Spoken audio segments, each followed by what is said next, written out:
folks. I'm sorry this is a little bit late. I spent all weekend working on your self-diagnostics, which were, for the most part, great. And I will have for you tomorrow, so keep an eye out, some individualized assignments. There may be one that I share with the whole class on clarity and conciseness, because that seems to be something that most people are struggling with. But for a lot of you, maybe not everyone, some of you clarity and conciseness is your main issue. But for others, you pointed out specific things that you're having problems with, transitions, and so it's going to take me some time here at school in order to make copies of the readings and documentation and things like that that you're going to need. You can't, the best quality is not always on the internet for me to share that way. So I'm going to need to take some of my handbooks from here and go downstairs and scan those in and give you, because I want you to have quality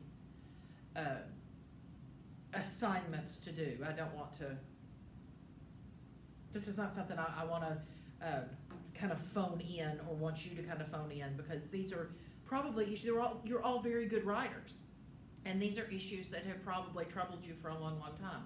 So you will at least have clarity and conciseness to work on for a couple of days this week, and probably for many of you some other grammar and usage and style assignments, little worksheets and stuff like that. Shouldn't take you a very long time. But there is something that I actually wanted to go over in a lecture. And some of you probably know this, but you may never have heard it expressed quite this way. Or you may remember this from, I don't know, 6th or 7th grade grammar, and yet it's never clicked for you how it applies in writing. And it's something that I don't think reads nearly as well as it's explained in class. So I want to talk to you about the difference between phrases and clauses.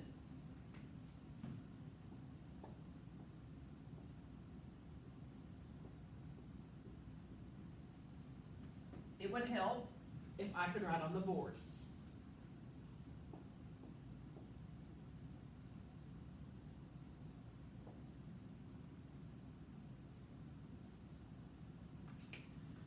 Phrases are strings of words in the English language that do not contain both a subject and a predicate. You probably learned subject and predicate when you were in 3rd or 4th grade.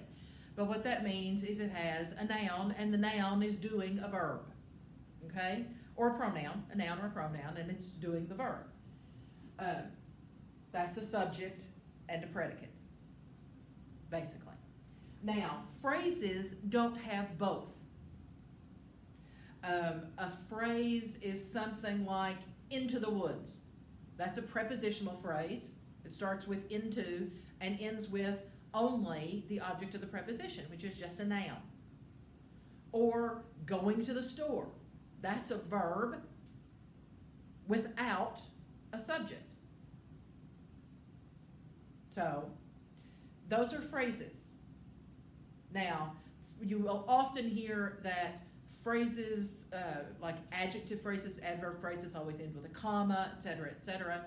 We'll spend some time on commas if we have significant trouble with it, but in reading your work, it seems to me like most of you, even if you don't know that exact rule, you have a sense in the English language that that's where you pause. And it's probably because you wouldn't have made benchmark if you weren't good readers.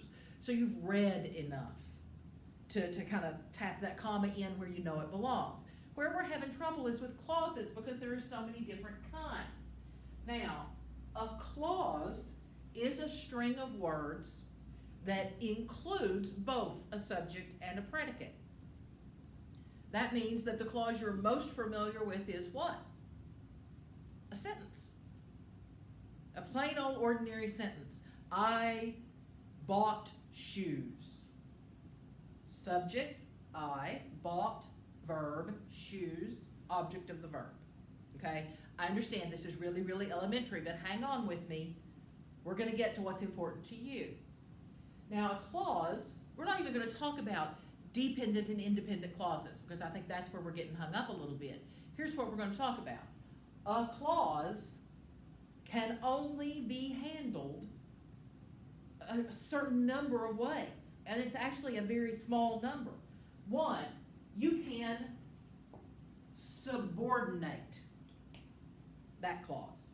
In other words, you can make it less important than a sentence. We do that with subordinating conjunctions. That's what you're doing when you say, because I bought shoes, I was unable to buy coffee.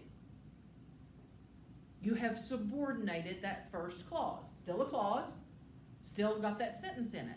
But that subordinating conjunction at the beginning makes it a lesser sentence, a subordinate sentence. And trust me when I tell you subordinate is a word you're going to encounter for the rest of your life in different contexts. And it always means one thing, less important, beneath. Okay? So you can subordinate that clause. You can punctuate it. That's what we do when we mark a clause as a sentence.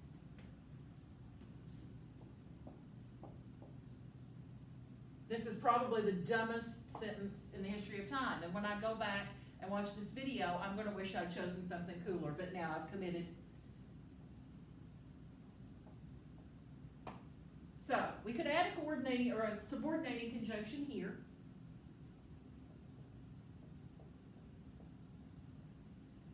Or we could make this a sentence in its own right. And we do that by punctuating it, right? In this case.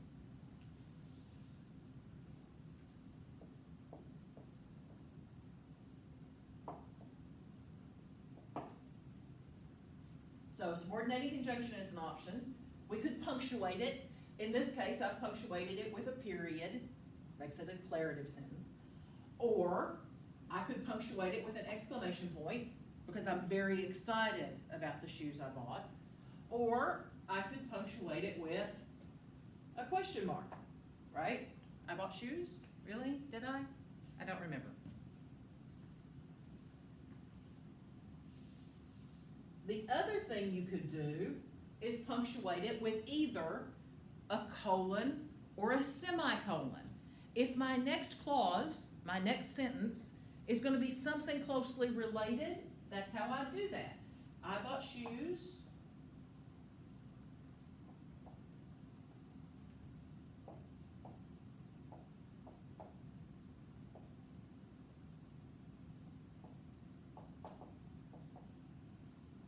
They were the wrong size. That's what the semicolon does. It indicates that two basically standalone sentences are very, very closely related. Now, listen to the difference in tone if I add a coordinating conjunction instead. I bought shoes and they were the wrong size.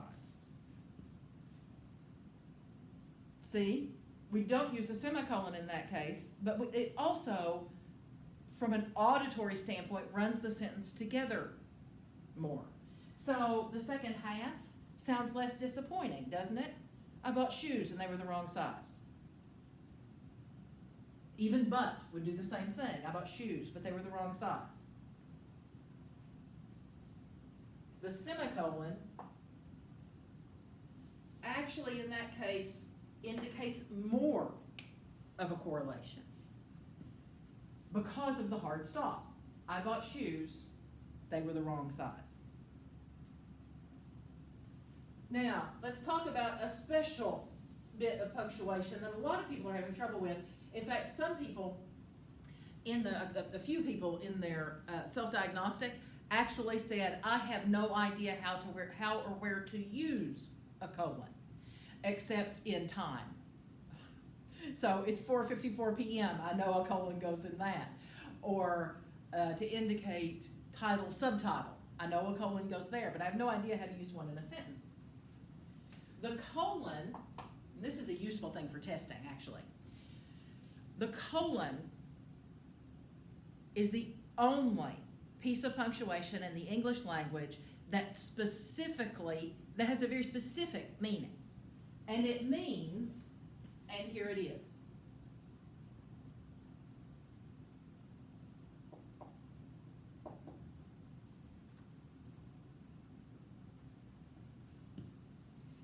how we would do that with I bought shoes is beyond me.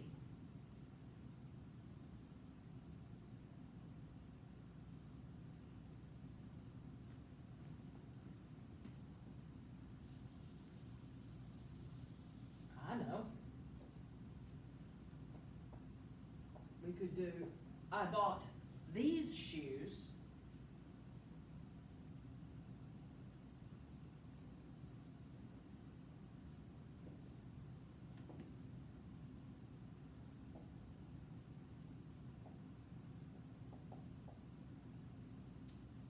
Actually, we don't even need the these. That works. I bought shoes. And here it is, or here they are, black patent leather stilettos. It describes the shoes. Now here's the thing about a colon, and this is a thing, this is worth knowing for ACT tests and SAT tests and even the GRE if you're going to take it. What comes before the colon must be a complete clause. It has to be a sentence in and of itself, not a subordinate clause, but a complete sentence. So not when I bought shoes or because I bought shoes. Those would be subordinated. Actually, when is relative, but there's a whole list of words. They're not all technically called subordinating conjunctions, but they all function the same way. Conditional conjunctions are things like if, but they function the same as a subordinating conjunction. And unless you're going to be an English major, you don't need to know this terminology. You don't need to know this meta-English. You just need to know that certain words, subordinating conjunctions, conditional conjunctions, and also relative conjunctions like when or where. When I bought shoes subordinates the first half of that sentence. And then we couldn't do this anymore. We would have to do this. When I bought shoes,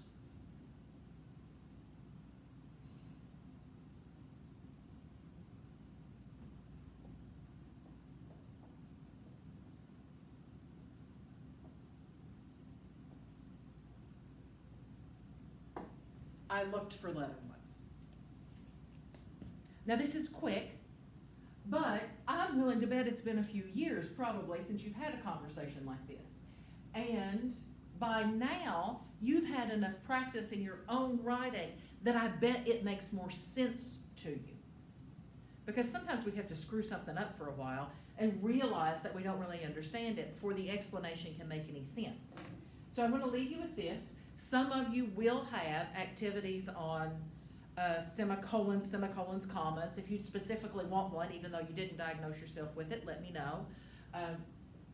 These are things that can significantly help your writing. I know it seems little, and traditionally, the last 15 years or so, we haven't talked a lot about these sort of details, but they can make a difference in grades, especially in your English grades, especially in college. So that's kind of our lesson for today. Tomorrow I will have for you some activities. We'll take a couple of days on those because some of you have more than others. And then we will get back to the specifics of writing our Unit 2 summative paper. I hope you all are doing well. I have on my Spirit Day clothes today. I hope you do too, or at least I hope you're having fun. Incidentally, this week, this is something that my juniors have been doing. I'll open it up to you too. Our word of the week, and I'll let you do either one, either auspicious or inauspicious. In some of your assignments this week, if you will throw in the word of this week, the word of the week, and use it correctly, I will give you 10 extra points on your lowest formative grade. So your lowest daily grade, like response paper or quiz. If you will use that in your work and use it correctly, either one, the synonym or antonym, inauspicious or auspicious. I sure do miss you guys. Hope you're having fun. Don't hesitate to get in touch with me.